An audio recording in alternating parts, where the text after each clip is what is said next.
Prish atje, një burr në të 20-tat doli nga një dhomë tjetër. Unë jam kundër që fëmijët të flenë natën te shoku apo shoqja. Po dërgoj historinë e kësaj gruaje. Ajo sot është nën dhe ndan me të gjithë ndjekësit e saj historinë e dhimbshme kur ajo ka qenë 13 vjeç. Gjithçka filloi me atë që dukej si një fjetje e pafajshme te shtëpia e një shoqeje. Babai im duke marrë çdo mas paraprake madje më pyeti nëse kishte atje burra në shtëpi. Ajo familje siguroi se nuk kishte asnjë. Por kur isha atje, një burr në të 20-tat doli nga një dhomë tjetër.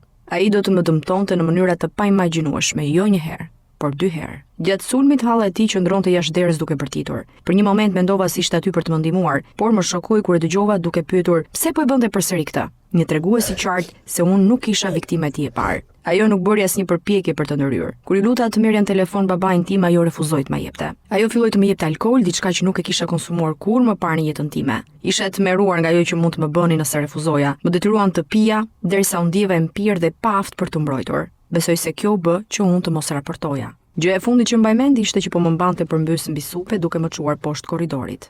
Disa mund të thonë, po nuk mund të ndodhi të gjithëve. Sigurisht. Po, çfarë na ka ndodhur ne atëherë që kemi fjetur kështu mes të njohurve, të panjohurve? Nuk kemi në kushte ku të bëjmë eksperimente me fëmijët tanë.